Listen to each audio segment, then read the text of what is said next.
era where all of Lawbree's music friends turned against him, only 3 super glazers were able to save the day. Snack-a-diddler. Those 3 Big Macs are for me. Meat-munching Maul. I'm some OVO, dick-riding, Drake-caping and repugnant Rory. Aubrey's Avengers, coming to a theater near you.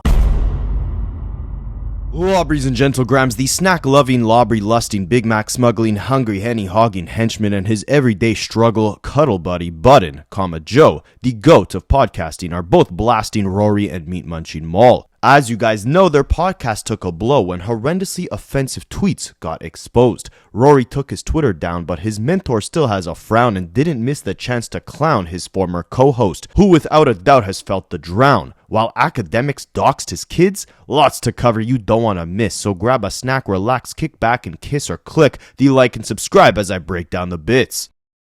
I study Rapaholics for a living.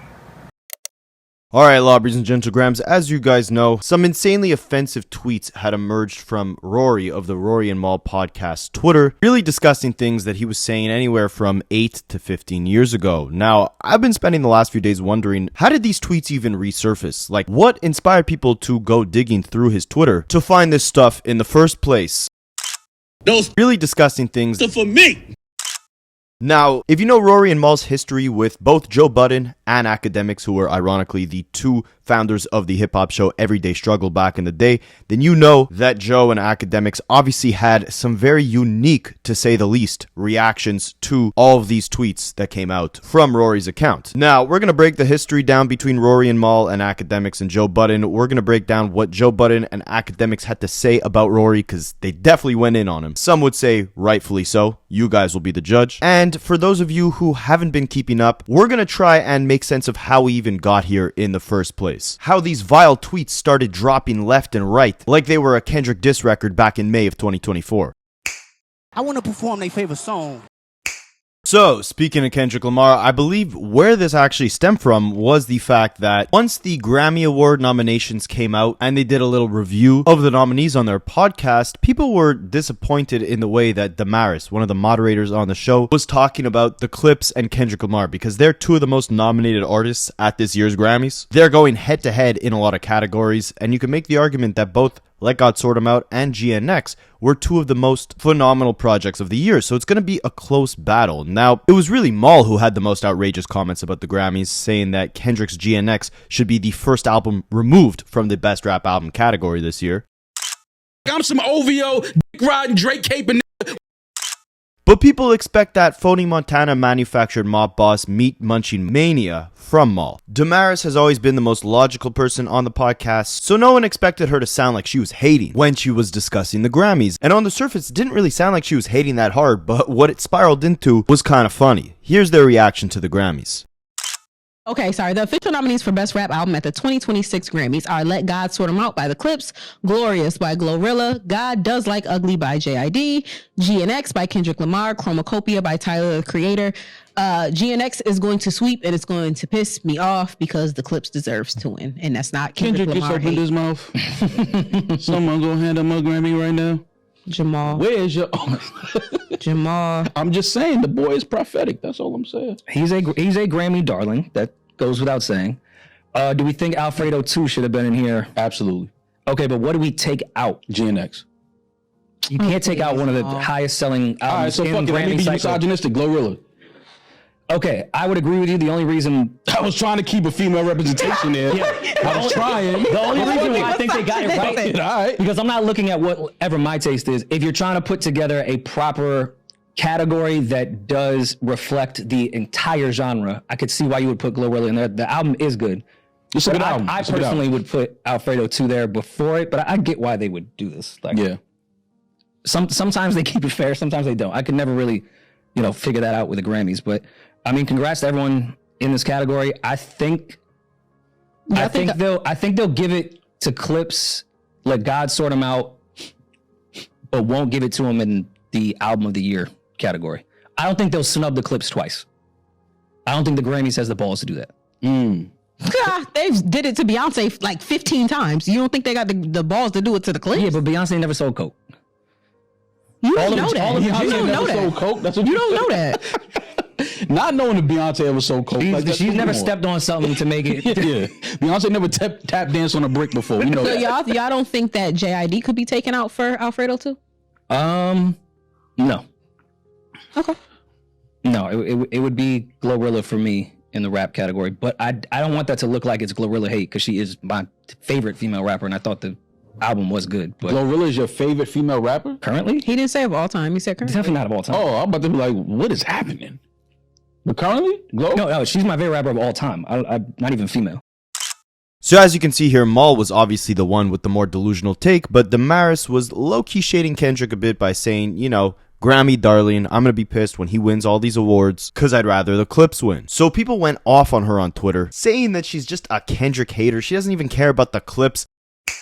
Her podcast with Rory and Maul, it has nothing to do with hip-hop. It's about gossip and glazing Drake. They don't care about Clips or Kendrick. They just have a narrative to try and destroy Kendrick. And the whole theme of this thing is that they all probably should have just shut up on Twitter, but Damaris kind of kicked things off by arguing with people saying, I've never said I hated Kendrick's voice. Here's a bunch of proof that I really do listen to the Clips on a daily basis. Show me where I said all this hateful stuff about Kendrick Lamar. You guys are out of your mind. You're making crap up. But so people really took her up on that offer and caught her in 4K as if she was quoting Kendrick's Euphoria bar where he rapped the Drake, I hate the way you walk, the way you talk, I hate the way you dress. Damaris was saying on the podcast, I hate the way Kendrick walks, talks, I hate the way he speaks. We're not Kendrick Lamar fans. I've said on every platform possible, I hate the way Kendrick Lamar raps. I hate the sound of his voice. Same. I hate his voice. I hate his voice. And I will not listen to him again simply because I hate the sound of his voice. It does not take away from the talent.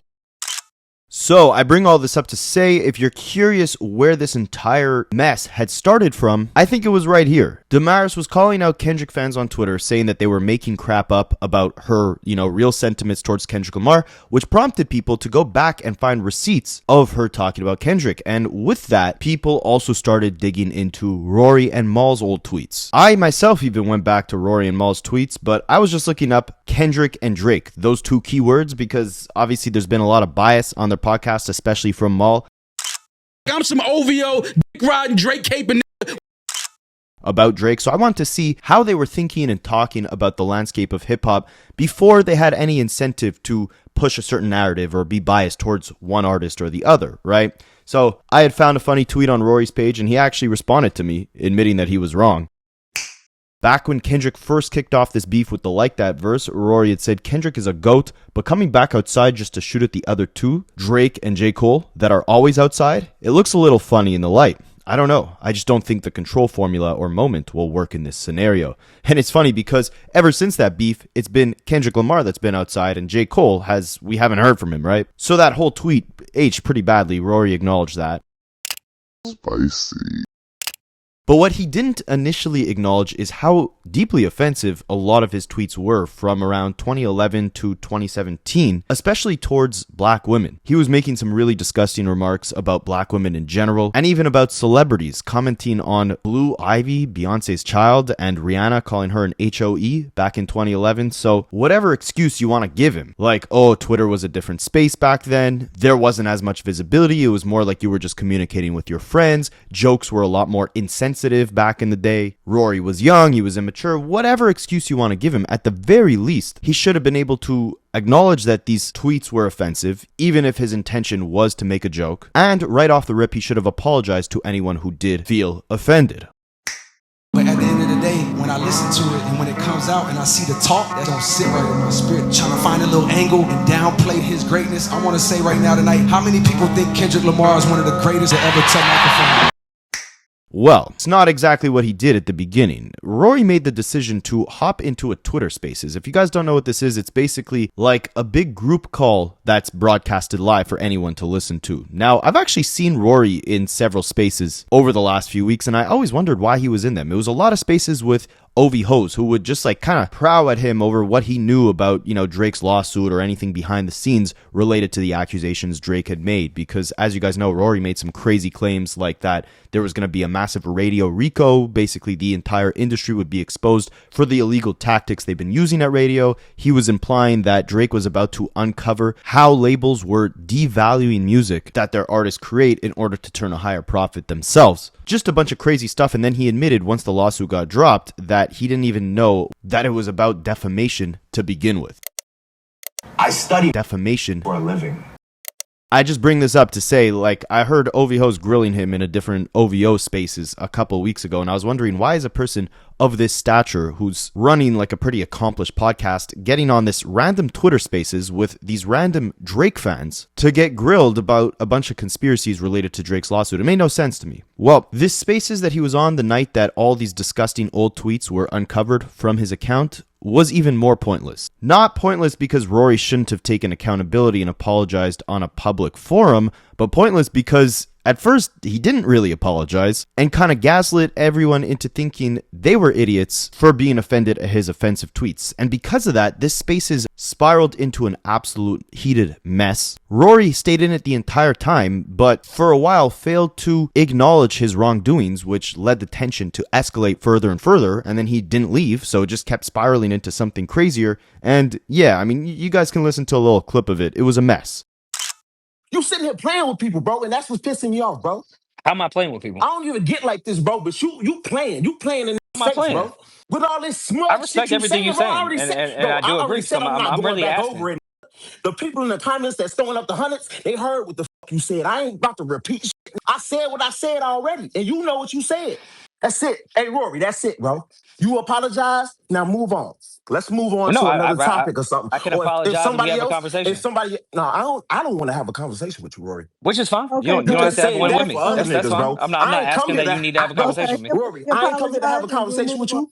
I came here to bark on you, and then Which you is can fine. shut the fuck Bark. up, and then you can move That's the what I'm fuck here. on, bro. Okay, we No, got Amy I'm saying I'm Simple, the one nigga. that's saying here to Simple. Hey, address simple. everything. Next I'm not running comment. from anything. Next person can talk.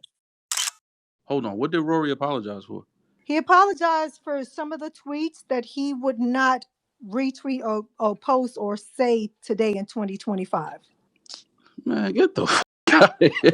How I tell you to come on and get him Lord off, have and you make it man, worse? get the fuck Jesus here Christ. with this shit. Yo, Who Rory. hiring? Hey, yo, Rory, go Who to is sleep, bro. hiring? Go to sleep. Yo, Rory, go to bed, man. Go to bed. Man, I take know his you dick ain't. I out know your you mouth, ain't in here. nigga. I know you ain't Take in his here dick out your apologizing mouth. for no How about shit that? like that. Because you got some weird ass tweets that we can bring Right, up this too. nigga got weird ass tweets too. Pedophile ass. We can get down on your ass, Maul. You could get That's down why on you who block is me, that? Who silly is ass that? Who is that? Right. Who is that? Yeah. Who You is got that? blocked. That. Right. You Both of got y'all weird clowns tweets. get off the space. You know you got weird Both of you clowns. Hey, Yo, hey, that's the Clowned out same dick suckers. line. hey. Clowned out dick suckers. Bro, y'all are He's crazy. cornball. Hey, yo, Rory, man, Yeah, just get go your to sleep, goofy man. ass off You here, in here with boy. some cornballs. Yeah, Go to get your sleep, Rory. goofy ass off here, boy. Clown. Oh, that's a tough guy right there. Gangsta. Right. No, I ain't tough. It's the internet. It's the internet. Hey Mo, if y'all That's the knock it internet. off. Gangsta. These It's the internet, brother. niggas I don't get tough until niggas get flight itineraries. Oh boy. Spell itinerary. Hey, next question, brother. Spell What you itinerary. talking about? Yeah, spell the pedophile, goofball, Yeah. Look at silly ass. Yeah, if niggas start pulling up your tweets, hey, get real pull up my dark in this tweet. Pull them goofball. up. Yeah, Get get your dark goofy weird. ass out of here, goofball. Pull up my tweets. Hey, Who is Rocky, that? who This guy got the know next who- question? He know Stop. who he talking to. I Get don't care these about no suckers off the tweets, mic. nigga. I'm trying to figure out why These Rory niggas is apologizing for suckers, tweets. bro. Hey, Rocky, You niggas talk, you talk cornballs crazy in here? about black women. Y'all backbite. You niggas is clowns, bro. Y'all beta males, bro. males. Hold on. Anything you want to say to that was I'm trying to get the right words here because for one, What? I mean, okay. What would be the right words? I think she means she's I trying to guess find being that word. apologetic for I have no idea what that tweet is about or what joke was going on Twitter. I may have been retweeting that in the sense of during that time when everyone was killing dark-skinned women on Twitter, and I was the only one defending them during the wild, wild west of Twitter, which you was around for, Rocky, which all these people in probably in this spaces have no idea what that time was like. When I was the only one defending dark-skinned women at the time, I may have retweeted that as a joke because we were all going back and forth of like, this is insane that somebody would even think like, I don't know. Man, I'm just thinking in my own mind. Because I know what I know what time it is. Like this, everybody that knows me on Earth, I know. Put your thumbs down. Put everything. I'm fine with that. Everybody that knows me knows. Come on, like this is crazy. Whole space throwing their thumbs down. This crazy. If I apologize for something that I would not even say or mean whatsoever, that would be disingenuous. Like I'm not about to apologize for a tweet saying I find black women unattractive. Everyone on earth knows, the people that know me know exactly the complete opposite. Rory, at least no more weave jokes. Like, I'm not about to apologize for that. No, I'm not apologizing for me. That wasn't even somebody tweeted that. I said that the wrong way. That was when you used to fake a RT that somebody said something like so that they could get canceled. You made a fake RT so that the person that you RT'd would get in trouble for it's hard to explain if you weren't on Twitter back then, but when you used to put RT and then say somebody said something and they never said. So that's what you were doing. Rory was trying to get the person that he said that to. But at the end of the day, don't waste your time explaining that, because if people weren't around when all of that was happening, they just really won't understand. Like, they just won't understand that. I don't think that was a fake RT, Damaris. I think that before you had the repost button, you would tweet out RT and you. Okay, yes, I understand that. No, but you can also fake the RT and put it as somebody else's at and say that they said this. The tweet is real. That's why people are outraged. Like, you need to address the tweets. That wasn't even the topic of conversation. Rory came in here with it on his own. It is, but it will become. I thought y'all was in here cracking jokes. It will become a real conversation. I came in here to crack jokes, but I thought this was jokes. I didn't know people. It's not. Apparently, it's not the time. I didn't know people was really offended by it. I want to take my jokes back. Y'all serious? I would be a I wanted to joke, but no more weed jokes. All right. 1 second though. I'm going to say this though. I would be a full hypocrite if I didn't speak to some form of seriousness in these tweets when it comes to Rory. Yeah, I thought y'all was in here cracking jokes, man. I didn't know this was a serious thing. I came in here to joke too. Yeah, I'm just here to joke, man. I ain't here. Yeah. I understand that too, but everybody different. Everybody come on stage with a different motive, and they come on here and they got they words to say, so we can't stop. Nobody had a list. Nobody on earth that knows me thought I tweeted black women are ugly. Like, this is ridiculous at this point. So I came in here to joke. Yeah, I don't know what this is right here. I thought y'all was in here laughing. We were joking at one point, and then more tweets started resurfacing. I think, and Rory, so now everybody's offended and hurt. No, I think I'm speaking very genuinely to Rory, regardless of what our friendship is. I think that some of the tweets that are resurfacing can be hurtful, and I think you being the hurtful person to that who, you though? are. Sorry? Hurtful to who? Who's hurt by those tweets? Black women. Beyonce. Yo, y'all got to stop. No, it's just like when Ari Lennox was, hurt by the Bernie Mac. Like, cut it out, man. It happened. We gotta get past this. Like, being offended is a choice. People need to understand that. Huh? Being offended is absolutely a choice. If you offended by something, you chose to be offended by that. How many positive Kendrick tweets can you put up? Bro. I really don't care for your feelings. So there were tweets that were brought up about, Rory talking about Kendrick's artistry and during the beef and things like that. It really wasn't like people were digging to find things on him, where it's like, oh, we're gonna pin him because he said some anti-black things. It's things that you stumble upon because the other tweets that you were making about Kendrick and the beef and the battle, we were just cooking you about. So this was bad, guys. This was really bad. This caused Rory to end up deleting his Twitter. This made it all the way onto global news sites like TMZ. I don't know if Rory has ever been the face of TMZ besides this one particular instance, so it says a lot about the type of negative visibility that it brought his podcast. And because of that, the next day on his podcast, Rory would go on to apologize to anyone who ultimately was offended by the tweets. He acknowledges that looking at it from, a fresh perspective, he handled that spaces very poorly. He was very dismissive to people who might not know him, who might just see him as a white guy talking about hip-hop for the last 10, 15 years, and then have all these tweets where he's disrespecting black women, and they're looking at him to at least acknowledge that this was offensive and try to explain where he was coming from. So he kind of does that on the podcast the next day. Mal dismisses, anyone who did actually genuinely take offense to Rory's tweets as someone who was just looking to go back and forth with him on Twitter to get their own clout up. I'm some OVO, dick riding, Drake caping.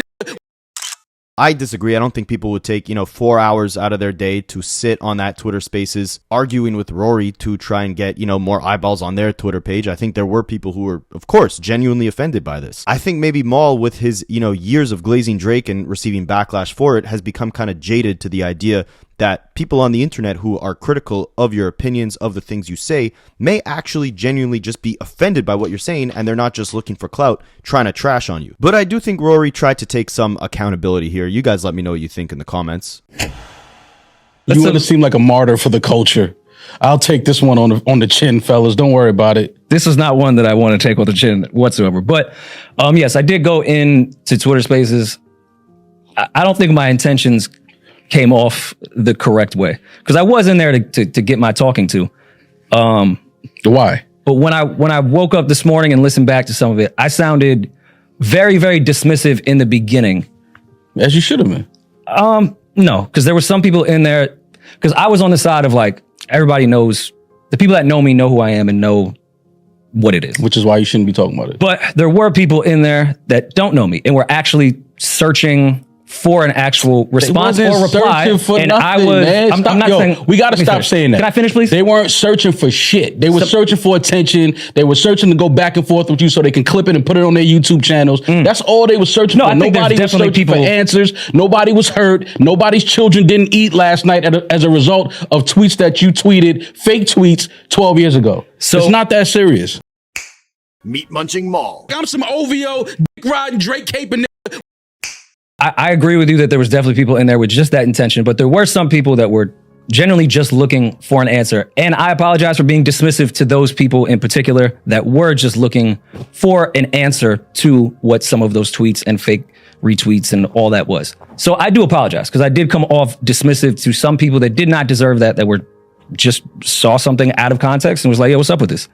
And I was a little condescending and dismissive in the beginning. About 20, 30 minutes in, I started to realize, oh shit, all right, we're not doing the joke shit anymore. And at that point, everyone was texting me, get the fuck out of the Spaces. And I felt like it was too late then. I got to just stay here, because if I run, it's even worse. But I handled that Spaces very poorly. I will say that. You are correct about the Spaces shit. Okay. I'm saying, me personally, after I listened to the space, I felt bad of how I handled being dismissive in the beginning. That's all. So I want to apologize for that. Why were you being dismissive?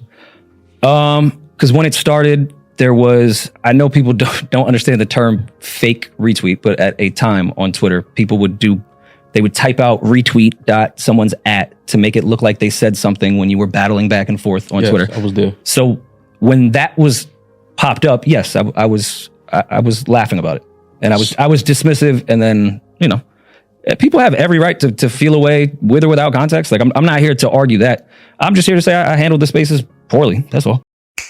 I guess it's just like again, I'm gonna just keep going to the age difference between you and me. I can empathize with somebody looking at my white face in this space for so long, having opinions, and then seeing those tweets and being like, yo, what the fuck? I can see the outrage with it. I'm not here saying like, yo, what's wrong? Like, why are y'all so mad? I'm not here to say that, but I mean, the one they're the most outraged about was not in the context that they're making it seem. But with that said, I understand why everyone's outraged. Yesterday, I just was in a different mind state, and I was being a fucking dick because I thought it was laughable for somebody to call me a raging racist. But this morning, I did too. But this morning, with a different lens and a good night's sleep, yeah, I sounded like a fucking asshole. So, I apologize for that. You here to apologize to all the victims? I'm not. See, don't put words in my mouth. Are you here to apologize to everyone that was offended and was hurt? Sure. If somebody was offended by that, I do apologize. All right. I mean, if that's how you feel, then cool. But I mean, I'm just saying, can you do me a favor from now on? Don't go in Spaces. Exactly. Now, although Rory was trying to, make amends, do a little damage control, there were definitely some people who were on his case, to say the least. The two main guys being DJ Big Mac and Akademiks and Joe Budden. Leave it to Akademiks to not handle this in a mature way, but to instead kick what he perceives as his op when they're down. And I'm not saying Rory didn't deserve the backlash, but the way Akademiks handled it was definitely weird, to say the least. Those 3 Big Macs are for me. So as you guys can see, before it was Snack a Diddler, it was actually DJ Vlad who had some comments to make about the situation, saying, Rory spent years talking crap about me, trying to push the I'm white, but I'm not like Vlad narrative, and he was right. Now, everyone sees that Rory has always been racist towards black women. I'm nothing like him. And just like DJ Vlad, DJ Akademiks also does not like Rory, so definitely took advantage of the opportunity to kick him again while he's down. He tweeted out first saying, Rory, I did not forget about you, punk. Let me spin the block one more time. Now here's where it gets crazy. 4 years ago, Rory, you came to my house trying to be cute like you were some mob boss. I've been on your head ever since. For my protection, of course. Thought you got a $10 million podcast deal? I don't know why you're still in the hood. There's mad black women out there. Don't you hate them? Now, I'm not going to show you guys the pictures that Akademiks tagged in this tweet, but it was basically pictures of Rory, I believe with his kid, his own kid, in a park and walking up and down the street. And he also wrote in the picture saying,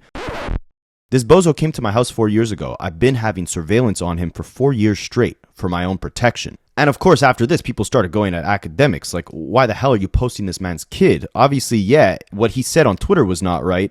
And him coming to your house, for whatever reason, we'll touch on that shortly, was not right either. But that doesn't give you the right to start doxing and posting his kids on your platform that is a lot bigger than his platform. And Akademiks would reply to one guy saying, D-Rider, Rory coming to my house was asking to get spliffed then. F his whole family tree. So you might be asking, why the hell would Rory show up to Akademiks' house, right? Well, he didn't exactly, and this all might be not true. This is according to Akademiks, but years ago, Akademiks was clowning Rory and Mal once they split up with Joe. He was calling them employees working for their boss, Joe Budden. He was calling them the two stooges. And one day he gets a card delivered to his house that says it's boss day. Because again, he was calling, Rory and Mal employees, right? And on the card, inside of it, it said, love a stooge, which is what Akademiks was calling Rory and Mal, right? So Akademiks thinks that Rory is sending this to Akademiks' house to show like, hey, I know where you live, and it's kind of like an intimidation tactic. This is years ago, but ultimately this is why Akademiks was going so hard on Rory, and he continues to go hard on Rory. We'll check that out, but first watch Akademiks kind of break down how this beef with Rory started in the first place.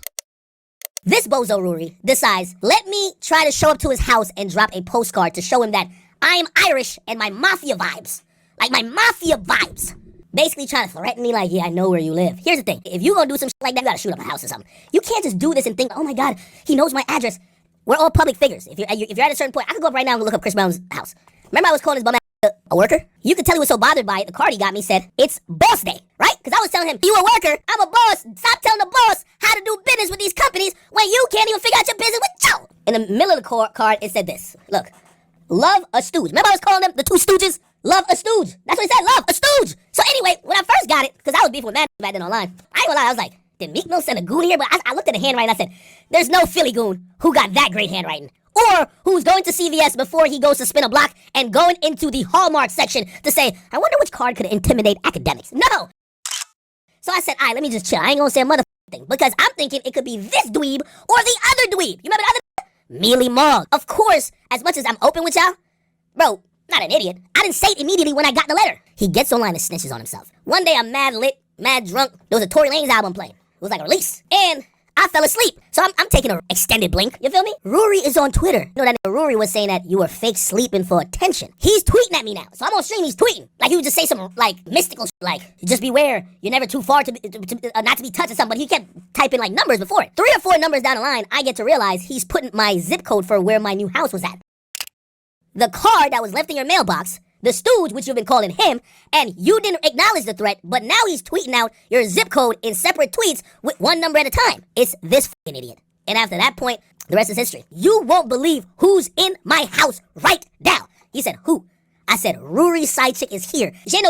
We had issues. Rory hit me up and said he don't want to with me because I snitched on him and I didn't mean to snitch on him. Now, Rory on multiple occasions would obviously deny sending a Hallmark love letter to Akademiks' house. Did you actually do that to Akademiks? What he's accusing you of doing? Did you actually do that? No, I was just. And by the way, that will be snitching though. I mean, not if he actually say that. I didn't, but also, I was just with Bootleg Kev, and I know it's a live stream, so that'll come out later. But I feel for dude, and this is not. I know people are gonna think this is some shots or some like satire, sarcasm. Am I wrong? Did two people try to break into his house? I never knew your opinion on that action. Or number one, if you thought it was true. Because I never knew about it. I shouted on the internet for like mad long. Maybe you didn't know about it at the time. That's what I'm talking about. When it was happening. But after you did know. Or when y'all was saying it was happening. But after you did know. Like, I look at you and I feel like you draw the line much earlier than that. Like, I feel like I don't feel like the showing up to the crib thing is even giving somebody who's been through situations with DJ Vlad, Ransom, all that type of stuff. That is beyond the scope of possibility of where you would. When I thought it was real, I went to my guy and I said, "You didn't do this, did you?" He said no, and that was the end of it for me. Now, although Rory denies it, Akademiks would go on to explain why he posted pictures of Rory and his kids, saying that he has the surveillance footage of Rory actually pulling up to his own house. He knows for a fact it was Rory, and he thought it was DoorDash because the car sounded like it was a crappy car, and because we know Akademiks loves his DoorDash. And I mean, he's taking it to extreme levels here, all right? He claims that for the last few years, he has been investigating Rory's every move. He's been paying people to go out and check in where Rory is throughout multiple different scenarios, right? When he's dropping his mother off at the doctor's, when he's out with his kids, when he drops his kids off at the kindergarten. Akademiks says he's been following Rory's every move. Now, I do understand to a certain extent, if you feel like your safety is compromised, you feel like someone took your words the wrong way and now they're, ready to do something to an extreme level and they know where you live, 100% I understand. If you have the money for it, go hire a private investigator to track this guy and just understand how he's moving, where he's moving, make sure your safety is intact. I do understand Akademiks for that. However, posting the guy's kid just to flex the fact that you've been following him around is very disturbing, very deranged flex. And let Akademiks tell you himself, he wasn't doing this to, stand up for all the people who were offended by Rory's tweets. He doesn't care about that. This is all for his own personal benefit, right? He's only doing this kicking someone while they're down because he had his own personal issue with Rory. He wasn't doing this to defend anyone who was offended by what Rory had to say. So it kind of discredits everything Akademiks is doing, right? He's just doing it, A, for attention, A, to show the world, like, look, I have the one up on this guy, and playing a really dangerous game, posting someone's kids online, in my opinion. So while everybody was so caring about if Rory hated black women, I didn't feel none of the ways y'all felt. And I gotta always keep it 100. I was laughing at y'all black chicks. You know why? Because y'all was sucking this for years. If it took now for y'all to realize maybe he don't fuck with y'all are clowns. I ain't gonna lie to y'all. So I wasn't with y'all on none of the, let's feel bad for y'all. Y'all are dumb as shit. If it took y'all this long for y'all to realize he didn't fuck with y'all are stupid. And I can't, as much as I don't like him, when I catch my op, I don't need everybody that don't like my op to be with me for me to get my op. I ain't with that. I exposed him years ago. I showed y'all him costuming. This little white boy was a fraud from day one. I've been exposed this. Some of y'all black ain't my biggest fans anyway. So the fuck my play came to y'all. I'm not gonna come to y'all like, oh yeah, no disrespect. I don't need black women to tell me I got my op down back. I told you this little boy thought he was slick with me. The only person who had the audacity to show up to my house was this little white boy right here. Let me tell you this. I had niggas watching him. I don't care. He could be at a funeral. He could be at the birth of a kid. I don't give two. And this is no threats of violence. I just had to figure out what he was doing because he thought he had to drop on me. Boy, you live in Jersey City. So now when I got people watching him while he in the park, we watching him while he taking his mama to the doctor's appointment. We watching everything. They like, yo, why would you put up a picture when he with his kid? We don't care what going on. Did he care what was going on? When he dropped off the letter in my mailbox, my mama was in my house because my mom be at my house at times. Did anybody say that like, yo, damn, why'd you show up to his house like that? Listen, I was trying to send an electrician to go in his crib. We was trying to masquerade as, I ain't gonna lie, chat. I got too much money. We're trying to masquerade as the superintendent. Oh, we gotta come check on the smoke alarms. The plan of him camera up in that. It was on surveillance tape. I live in $1 million neighborhood. I seen a dusty Kia pull up. Like, who is that DoorDash? It's Rory. And if you wanted any more proof that Akademiks, again, is just doing this for his own benefit, he doesn't care about, people who were offended by Rory's disgusting tweets, this is what he had to say on Twitter the next day about the situation. So, Vlad would continue posting about Rory, saying Rory really deactivated his whole Twitter account. What a P-word. And Akademiks would reply saying, the people he pandered to the most turned their back on him. That's why you can't F with cancel culture. I just don't like that female dog, but low-key, all the people who feel like they got betrayed by his comments are stupid. I ain't on your side. Be authentic. Never pander. They'll switch on you. Basically trying to imply Rory was pandering to a certain audience, and now that he, had these offensive tweets emerge, that audience is turning on him, and that's why Akademiks doesn't like cancel culture, because the same people that are with you will turn on you. But we've seen Akademiks lack the ability to take accountability for his actions when people criticize him for it, right? I mean, if you guys remember just a few months ago, or at this point almost a damn year ago, that whole situation with Akademiks in the Discord talking to that kid, he didn't take accountability for that. When people like Playboi Max got on stream and said that whole situation was weird, Akademiks was saying, F you guys, I've given you free promo on my pages, you're not getting none of that anymore, I don't F with none of you streamers, F all of you. When in the end, he could have just apologized for what he did. That's not what Akademiks cares about, right? It's not about taking accountability, trying to be a better person and realizing you have a big voice and using that voice responsibly. No, that would be pandering, right? Instead, anyone should be allowed to say whatever the hell they want and no one should be able to get canceled for it. And to an extent, look, I don't think cancel culture is always the best alternative, right? I think there is room for people to redeem themselves, to work on themselves, to become better. People make mistakes. They should be able to have some grace and be able to grow, even if they're big figures in the public light. But when people show you their true colors, when they show you that they're not here to take accountability or try to grow, you got to look at that at face value, right? And Akademiks would continue tweeting out, Rory was one of them white boys in hip-hop acting like he was the most pro-black person. Anyone with a brain could see that that was an act. I think all of them offended HOESs are stupid AF that it took you 10 years to realize. F him and F y'all too. Stupid people deserve to be fooled. Half the people in their feelings about Rory anti-black comments are the HOESs who prop up any white man as long as they mildly interested in, I'm not going to say this, but you can read it. They long for the approval of an I'm not going to read this either. They long for the approval of a person like Rory, and they thought him being into hip-hop was special. F out of here. So, yeah, Akademiks definitely still going in on Rory. Is it rightfully so and justified? You could say yes, right? I mean, if Rory really pulled up to Akademiks' house, I guess everything's off the table at that point. I could go and hire a private investigator to follow your every move because you're obviously trying to track me and intimidate me and come to my house where my mother could be at, right? And Rory did say some offensive things on Twitter. Of course, he deserves to be called out for that, right? But again, it seems like Akademiks is doing it solely for the purpose of getting revenge, and the lengths he would take it to by posting Rory's kids, I think, is kind of losing the plot of what this whole thing is about, taking it to unnecessarily extreme levels. Now, someone who was a lot more rational about this was Rory's former podcast co-host, Joe Budden. Joe Budden ushered Rory into the game, right? Maul too.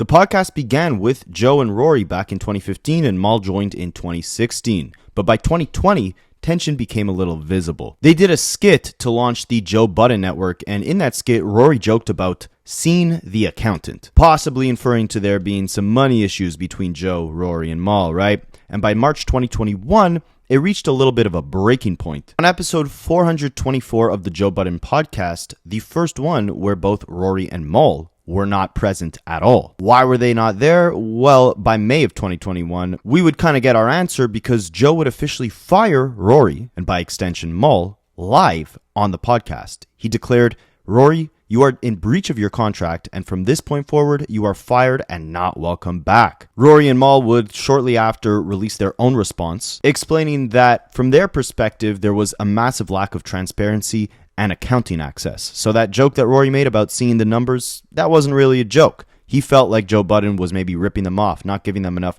equity into the operation, right? So as a result, they launched their own podcast, The Rory and Mal Show. From Joe Budden's side, he argued that Rory felt entitled to more than he deserved and was acting as though he had choices and options to go somewhere else. He said the conflict stemmed from Rory and Mal requesting audits to the profits of the podcast. He said, you guys can audit, you guys can sue, you're gonna lose.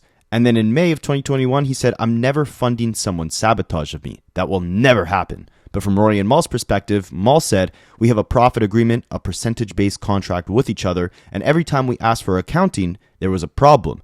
With Joe, it's ego. But even in the midst of that, we weren't tripping because we had this contract in place. Whatever money comes in, this is the percentage that I get. And Rory said, I feel like Joe feels like a lot of the success of this podcast is based over his music career. And my thing is, it's not because of that. I've been in some of these cities when you were a rapper, Joe. This many people were not showing up just for you. So needless to say, it didn't necessarily end amicably, right? So you would expect when Rory is on the verge of cancellation here, Joe is out here celebrating the same way Snacka Diddler was and kicking him while he's down. But again, I think Joe took a very mature route in terms of his response to this situation. Don't get me wrong, he definitely went absolutely in on Rory, but he did so in a mature way, explaining that, you know, this is not how you should handle something like this. You shouldn't be in these spaces arguing with fans. If people feel offended by what you said way back in the day, you should definitely take accountability and apologize. And he said ultimately, just because Twitter was a different place back then, it doesn't excuse the things Rory had said. He should still apologize. And once he's at this point in his career, he should have done a sweep a long time ago of his entire Twitter and made sure there was nothing on there from years ago when he was maybe younger, more immature, more ignorant, whatever the case is. All that stuff should have been swept off his page a long time ago. I mean, if you guys weren't keeping up on Twitter, there was like a new disgusting post every hour dropping from Rory's account, to the point where he didn't have time to go and do a sweep. He had to just delete the whole thing because it really exposed that he was saying a lot of disgusting stuff back in the day. But check out what Joe and his podcast had to say about the entire thing. The lyric that they thought he was saying. So, Mark, you doing like a word salad right now. So there was a whole. She asked me what the tweet said. So there was a bunch of tweets. Some of them were offensive to celebrities. Some were seen as anti-black women, etc. That's what happened. And then the other piece of it was he defended himself. He went on Spaces to explain his position and had a very long 4.5 hour and put on an absolute masterclass in how you should not defend yourself. Yeah. 4.5 hours is way too long. An absolute, boy, that was... You said in how you should not. Should not. Yeah. It is a way to do that. It really is. It's a science to it. And apologizing. People don't know how to do it, though. So I think that what he did right. So then, the fourth step was finally he went on his show and offered an apology, particularly for the dismissiveness with which he had dealt with the opening part of that conversation. In the spaces. In the spaces. Dismissive, smug, condescending, snarky, arrogant, snarky. What? His position was anybody that knows me knows that I don't hate black people. I'm not a racist. Yada yada yada. People were trying to tell him we all don't know you. Right. And this is how these tweets come off. A lot of the tweets were a lot worse than the looking in my rim rap lyric part that Mark I want to mentioned. know the worst. I wouldn't read them. Oh. Yeah, I don't feel comfortable. I wouldn't even read them, but they were pretty bad. So I think people were just trying to hold him accountable and get him to at least acknowledge that in them resurfacing, there are people that weren't around back then that are hurt, that feel a way, that listen to you, that follow you, that look up to you, yada yada yada. All of the But bells even and the whistles. people that do know you, they still be hurt about it. Even if they like people get hurt by stuff like that, especially when they support you. But I think some people gave him grace because they know him. Like, I know he's not racist, so I'm going to look at the tweet differently than somebody Like who I doesn't. can't know a white boy enough that he can't say nigger. I don't care. And he didn't. Oh, well, And I'm he just didn't. saying. I use it as an example. Yeah. I just want to be clear can't for know the a white audience. person enough that they can do racist shit, but whatever. Yeah. I thought some of the more tweets I saw, the more I was like, yeah, that's even if I'm being generous, that's too much, right? And I think that he will likely address that. It got big. The story got bigger than I thought it would be when I saw it on TMZ. Yeah, that's crazy. Damn. Yeah, when I saw it on TMZ, I was like, ooh. And CMZ ball a lot. It grew legs. Yeah. It grew legs rather quickly.